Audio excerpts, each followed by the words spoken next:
الحمد لله نحمده ونستعينه ونستغفره ونعوذ بالله من شرور أنفسنا.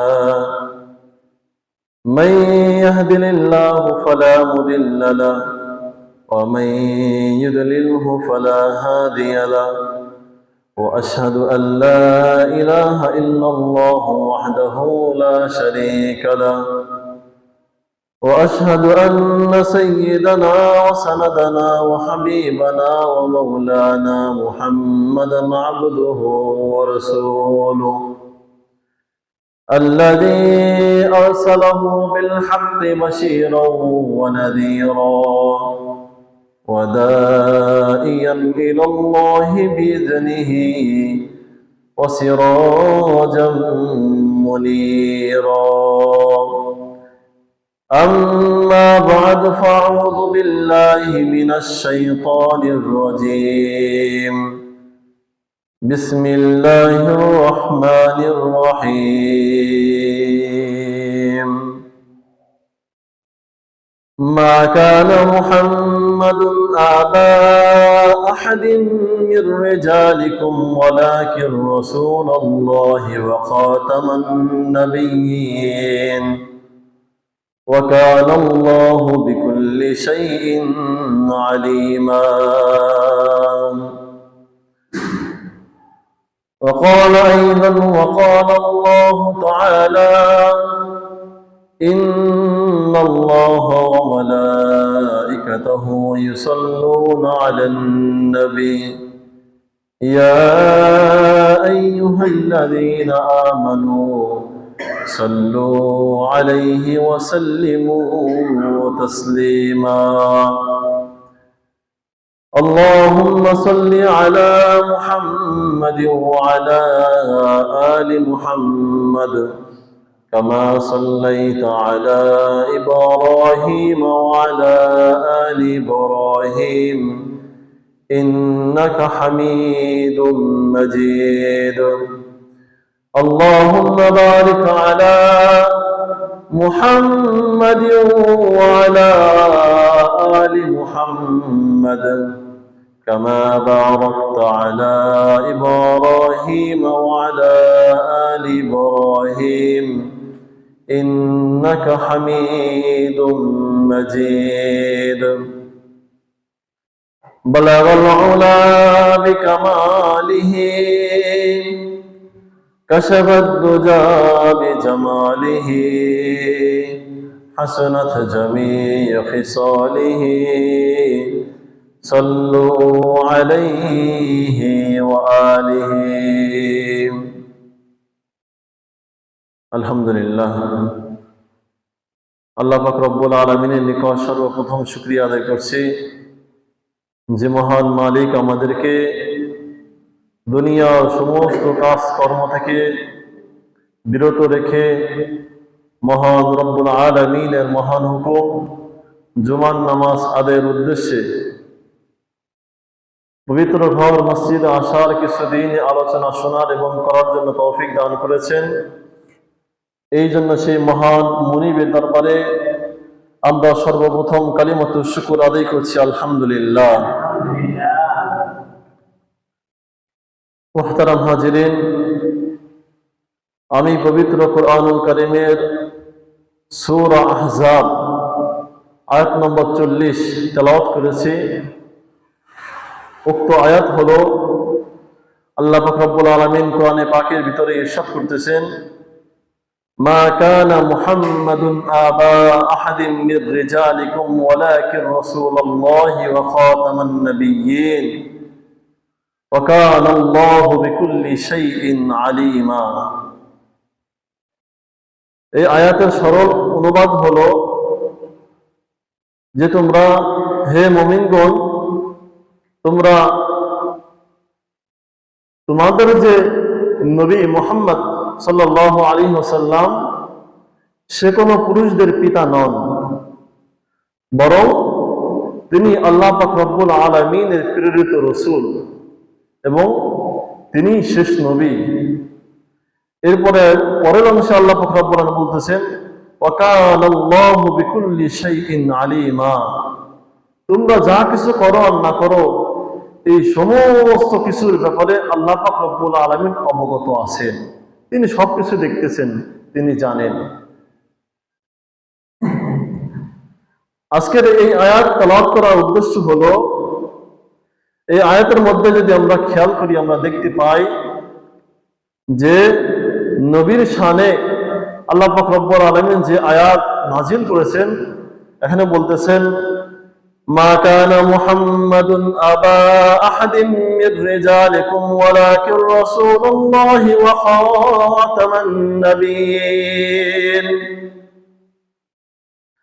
আল্লাহ পাক রব্বুল আলামিন সূরা আহজাবের এই আয়াতে স্পষ্টভাবে ঘোষণা দিচ্ছেন যে হে মুমিনগণ, মুহাম্মদ সাল্লাল্লাহু আলাইহি ওয়াসাল্লাম কোন জীবিত পুরুষের পিতা নন, বরং তিনি আল্লাহর রাসূল, এমনকি তিনি শেষ নবী, শেষ রাসূল। তারপরে আর কোন নবী রাসূল পৃথিবীতে আসবে না। তার মানে এই আয়াত দ্বারা স্পষ্ট হয়ে গেল যে নবী সাল্লাল্লাহু আলাইহি ওয়াসাল্লাম ছিলেন সর্বশেষ রাসূল। নবীর পরে আর কোনোদিনও কোনো রাসূল নবী আসবে না, তিনি রিসালাতের শেষ, একদম শেষ পর্যায়ে। এই ব্যাপারে বিশ্বনবী সাল্লাল্লাহু আলাইহি ওয়াসাল্লামের অসংখ্য হাদিস আছে, স্পষ্ট হাদিস। বিশ্বনবী সাল্লাল্লাহু আলাইহি ওয়াসাল্লাম ইরশাদ করেছেন যে আনা খাতামুন নাবিয়্যিন লা নাবিয়্যা বা'দি, আমি শেষ নবী, আমার পরে আর কোন নবী আসবে না। স্পষ্ট কথা, স্পষ্ট কোরআনের আয়াত এবং স্পষ্ট হাদিসের নস থাকার পরেও ইতিহাসে দেখা যায় যে এই পর্যন্ত, এমনকি বিশ্বনবী সাল্লাল্লাহু আলাইহি ওয়াসাল্লাম ইরশাদ করে গিয়েছিলেন যে আমার মৃত্যুর পরে কিয়ামতের আগ মুহূর্তে প্রায় 30 জন লোক নিজেকে নবী দাবি করবে, এর মধ্যে এই পর্যন্ত বহু লোক বিভিন্ন ভাবে নিজেকে নবী দাবি করেছে। তার মধ্যে প্রথম যে নবী দাবি করেছিল তার নাম ছিল মুসাইলামাতুল কাজ্জাব। সে নবী দাবি করেছিল ইসলামের প্রথম খলিফা হযরতে আবু বকর সিদ্দিক রাদিয়াল্লাহু তাআলা যখন ক্ষমতায় ছিলেন, শাসন ক্ষমতায় ছিলেন, তখন সে নবী দাবি করেছিল নিজেকে। হযরতে আবু বকর সিদ্দিক রাদিয়াল্লাহু তাআলা যখন ক্ষমতার আসনে আসীন ছিলেন, তখন মুসাইলামাতুল কাজ্জাব, এই মিথ্যা ভণ্ড ব্যক্তি, নিজেকে নবী দাবি করল। তখন হযরতে আবু বকর সিদ্দিক রাদিয়াল্লাহু তাআলা তিনি ওমর ফারুক রাদিয়াল্লাহু তাআলা কে বললেন যে যেই নবী ছিল আমাদের কলিজার টুকরা, সেই নবী দুনিয়া থেকে চিরবিদায় নেওয়ার পরে যে ব্যক্তি আমাদের নবীজির নবুয়তের অংশীদার হতে চায়, মিথ্যা নবীদার হতে চায়, আমার শরীরের মধ্যে এক ফোঁটা, এক বিন্দু রক্ত থাকা পর্যন্ত আমি এটা কোনোদিনও মেনে নিতে পারি না। এখনই তোমাকে যুদ্ধের ঘোষণা দিতে হবে। হযরত আবু বকর সিদ্দিক রাদিয়াল্লাহু তাআলা তখন যুদ্ধের ঘোষণা দিলেন। এই মিথ্যা দাবিদার, ওদের বিরুদ্ধে যুদ্ধ করতে হবে, ওকে প্রতিহত করতে হবে, ওকে থামাইতে হবে। এই পর্যায়ে হযরত আবু বকর সিদ্দিক রাদিয়াল্লাহু তাআলা একজন সেনাপতি খালিদ বিন ওয়ালিদ রাদিয়াল্লাহু তাআলা এই যুদ্ধের জন্য সেনাপতি নিযুক্ত করেছিলেন। এই যুদ্ধের নাম ছিল ইয়ামামার যুদ্ধ। ইয়ামামার যুদ্ধ। এই যুদ্ধে কি হয়েছিল? এই যুদ্ধে যে মিথ্যা নবী দাবিদার ছিল মুসাইলামাতুল কাজ্জাব, সে তার 30 থেকে 40 হাজার সৈন্য নামাইছিল যুদ্ধের জন্য। আর এদিকে মুসলমানরা ছিল মাত্র 10 থেকে 12 হাজার সৈন্য, আর ওদিকে ওদের ছিল 40 থেকে 50 হাজার সৈন্য। মুসলিম বাহিনীরা হযরতে খালিদ বিন ওয়ালিদ রাদিয়াল্লাহু তাআলার নেতৃত্বে বের হয়ে গেল যুদ্ধের জন্য ইয়ামামা প্রান্তরে।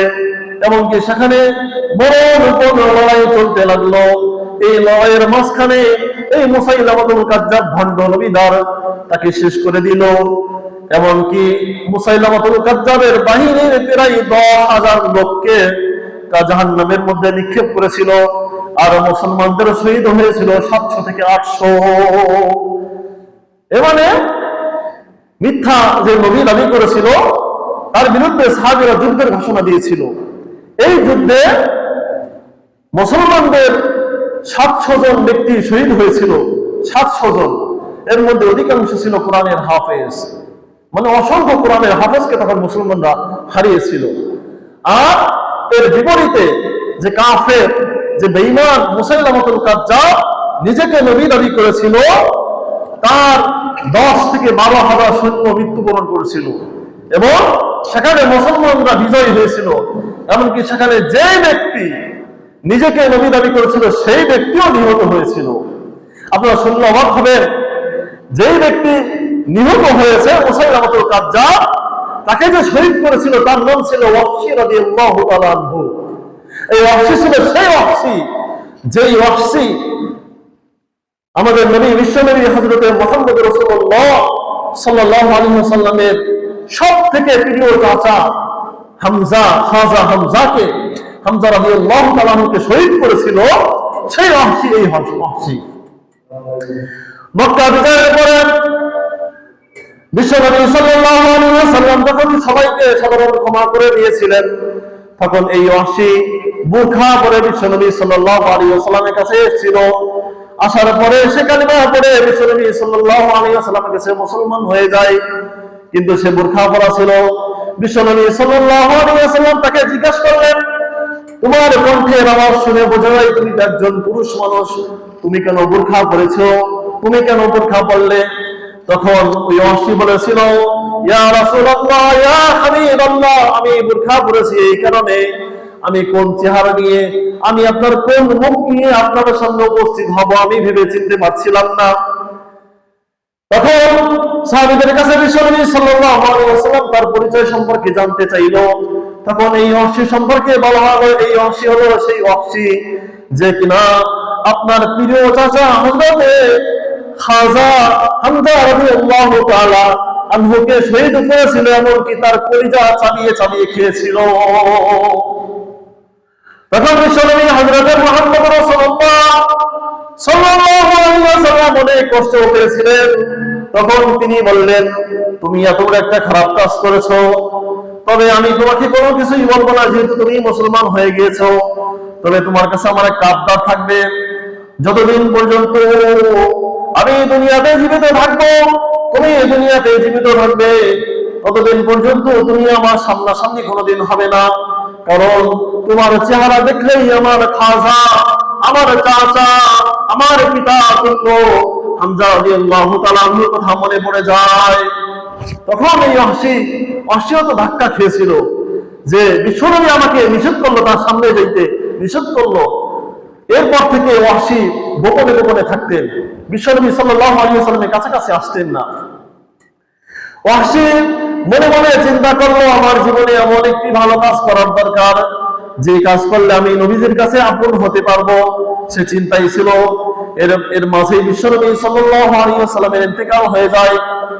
বিশ্বনবী সাল্লাল্লাহু আলাইহি ওয়াসাল্লামের ইন্তেকাল হওয়ার পরে হযরত আবু বকর সিদ্দিক রাদিয়াল্লাহু তাআলা শাসন আমলে যখন ওই মুসাইলামাতুল কাজ্জাব নিজেকে মিথ্যা নবীর দাবি করেছিল, তখন এই ওয়াহশী ওই যে হামজা রাদিয়াল্লাহু তাআলাকে যেই বল্লম দ্বারা নিহত করেছিল, সেই বল্লম ধারাই এই ওয়াহশী ওই ইয়ামামার যুদ্ধের মধ্যে সবার আগে ঝাঁপিয়ে পড়ে ওই মুসাইলামাতুল কাজ্জাবকে হত্যা করেছিল।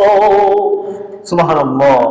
ওই মিথ্যা নবী দাবিদার যে নিজেকে নবী দাবি করেছিল, তাকে এই ওয়াহশী হত্যা করেছিল। হত্যা করার পরে তখন আবু বকর সিদ্দিক রাদিয়াল্লাহু তাআলা বললেন, তুমি তো অনেক ভালো একটা কাজ করেছো, তুমি এই মুহূর্তে তুমি বিশ্বনবী সাল্লাল্লাহু আলাইহি ওয়াসাল্লামের রওজার পাশে যে তুমি সালাম দিতে পারো। তখন ওয়াহশী চিন্তা করলো, না, আমার এই মুখ নিয়ে আমি কিভাবে যাব, আমি তো যেতে পারবো না। আমি যখন বিশ্বনবী সাল্লাল্লাহু আলাইহি ওয়াসাল্লামকে সালাম দিব, তখন তিনি আমার সালামের উত্তর শুনে, তিনি আমার কণ্ঠের আওয়াজ শুনে তিনি তো জীবিত। নবীরা কি থাকে? জীবিত থাকে। নবীরা হায়াতুন নবী, নবীরা কবরে আছেন ঠিক আছে, কিন্তু নবীরা জীবিত আছেন, তিনি সবকিছু শুনতেছেন। আমরা যে দুরূদ পড়ি, সেই দুরূদ তাদের নিকট পৌঁছে দেওয়া হয় ফেরেশতার মাধ্যমে। তো তিনি তো সবকিছু জানেন, তিনি তো বুঝতে পারবেন যে আমি ওয়াহশী, আমি সেই অপরাধী ওয়াহশী যিনি তার হামজা তার চাচাকে হত্যা করেছিল, তিনি কি আমাকে ক্ষমা করবেন কিনা, তিনি কি আমার সালাম দিবেন কিনা। এই চিন্তার কারণে ওয়াহশী রাদিয়াল্লাহু তাআলা বিশ্বনবী সাল্লাল্লাহু আলাইহি ওয়াসাল্লামের রওজা পানে যান নাই, তিনি ঘুমিয়েছিলেন। ঘুমের মধ্যে বিশ্বনবী সাল্লাল্লাহু আলাইহি ওয়াসাল্লাম এই ওয়াহশীর ঘুমের ঘরে আসলেন, স্বপ্নে আসলেন, স্বপ্নে দেখা দিলেন। স্বপ্নে দেখা দিয়ে বিশ্বনবী সাল্লাল্লাহু আলাইহি ওয়াসাল্লাম ওয়াহশী রাদিয়াল্লাহু তাআলাকে জড়িয়ে ধরেছিলেন এবং বলেছিলেন যে আমি তোমার উপরে আমার যে রাগ ছিল সব রাগ আমার পানি হয়ে গিয়েছে। কি কারণে পানি হয়ে গিয়েছে? এই কারণে পানি হয়ে গিয়েছে তুমি একজন ভণ্ড নবী দাবিদার, নবী দাবিদার মুসাইলামতুল কাজ্জাবকে তুমি জাহান্নামে নিক্ষিপ্ত করেছো, এই কারণে। তো ইতিহাস ঘাটলে দেখা যায় যে এই পর্যন্ত বহু লোক নিজেকে নবী দাবি করেছে। সর্বশেষ একজন ব্যক্তি নবী দাবি করেছিল 1835 হিজরী সনে সম্ভবত পাকিস্তানের পাঞ্জাব প্রদেশের কাদিয়ান অঞ্চলে একজন লোক যার নাম ছিল গোলাম আহমদ। যার নাম ছিল কি? গোলাম আহমদ কাদিয়ানি। সে নিজেকে নবী দাবি করেছিল, এমনকি সেই নবী দাবিদারে তার অনুসারীরা বাংলাদেশে আছে, তার অনুসারীরা বাংলাদেশে আছে। এই লোক নিজেকে মাঝে মাঝে মসিহ অর্থাৎ ঈসা দাবি করে, আবার মাঝে মাঝে ইমাম মাহদী দাবি করেছিল, এমনকি সর্বশেষ সে নিজেকে নবীও দাবি করেছিল। এই নবী দাবিদার এই কাজ্জাবের মৃত্যু হয়েছিল, এই কঠোর কাফেরের মৃত্যু হয়েছিল টয়লেটের গু খাইতে খাইতে, টয়লেটে পড়ে তার মৃত্যু হয়েছিল। ওই দাবিদারের কিছু গোষ্ঠী বাংলাদেশের মধ্যেও আছে। এই জন্য আমরা আমাদের মুসলমানদের দাবি, আমাদের সকলের দাবি, আমাদের ইমানের দাবি, আমরা বিশ্বাস করি যে বিশ্বনবী হযরত মুহাম্মদ রাসূলুল্লাহ সাল্লাল্লাহু আলাইহি ওয়াসাল্লামের পরে আর কোন নবী দুনিয়াতে আসবে না, নবুয়ত শেষ, আর কোন নবী আসার সম্ভাবনা নাই। তার মানে যারাই এখন নবী দাবি করবে তারাই হচ্ছে মিথ্যাবাদী এবং তারা কাফের। তো আমরা বিভিন্ন সময়ে দাবি উত্থাপন করে থাকি। এই দাবি শুধু আলেম ওলামার দাবি না, এই দাবি গোটা উম্মাহর দাবি, সমস্ত মুসলমানদের দাবি। যে যে অবস্থানে থাকি না কেন আমাদের সকলের দাবি এটাই হবে যে আমরা এই যে কাদিয়ানি গ্রুপ তাদেরকে কাফের ঘোষণা করা হোক, তাদেরকে রাষ্ট্রীয়ভাবে অমুসলিম ঘোষণা করা হোক, সংসদের মাধ্যমে উপস্থাপন করা হোক যে তারা কাফের, তারা কাফের। যদি ঘোষণা করা না হয় তাহলে কি হবে? তারা নিজেদেরকে মুসলমান দাবি করে, এমনকি তারা বলে আমরা আহমদিয়া মুসলিম, আহমদিয়া মুসলিম। আর এই আহমদিয়া মুসলিম দাবি করে আমাদের মতো সরল মনা মুসলমানদেরকে তারা ধোঁকা দেয়। কি দেয়? ধোঁকা দেয়। আমরা তো বুঝি না, আমরা তো জানি না, আমরা তো বলছি ওরাও মনে মুসলমান, ওরাও মনে সবকিছু। এই জন্য আমরা আমাদের দাবি, আমাদের এই মসজিদ তো ছোট মসজিদ, আমাদের এরিয়া কম, তবুও আমরা যার যার অবস্থান থেকে আমরা দাবি জানাবো যে এই যে কাদিয়ানি যারা আছে তাদেরকে রাষ্ট্রীয়ভাবে অমুসলিম ঘোষণা করা হোক। বাংলাদেশে যেমন হিন্দুরা বসবাস করতেছে, বাংলাদেশে যেমন বৌদ্ধরা বসবাস করতেছে, বৌদ্ধ রূপে, হিন্দু রূপে, খ্রিস্টান রূপে, তারাও এভাবে বসবাস করুক, কোনো সমস্যা নাই। কিন্তু তারা নিজেদেরকে যেন মুসলমান দাবি না করতে পারে। কারণ যারা নবীকে বিশ্বাস করে না, যারা আমার নবী মুহাম্মদ রাসূলুল্লাহ সাল্লাল্লাহু আলাইহি ওয়াসাল্লাম মানে না, তারা তো মুসলমান হইতে পারে না। এজন্য আমার সকলের দাবি, এজন্য আমরা সব দিক থেকে আমরা সচেতন থাকবো। আমাদের ঈমান যেন কেউ হরণ করতে না পারে, আমাদেরকে কেউ যেন কোনোভাবে ধোঁকা দিতে না পারে, এইভাবে আমরা সর্বোচ্চ সতর্ক থাকবো। আল্লাহ পাক রব্বুল আলামিন আমাদেরকে আমাদের ঈমানের ব্যাপারে সর্বোচ্চ সতর্কতা অবলম্বন করার জন্য তৌফিক দান করুন। আমিন। ওয়া আখির দাওয়ানা আলহামদুলিল্লাহি রাব্বিল আলামিন।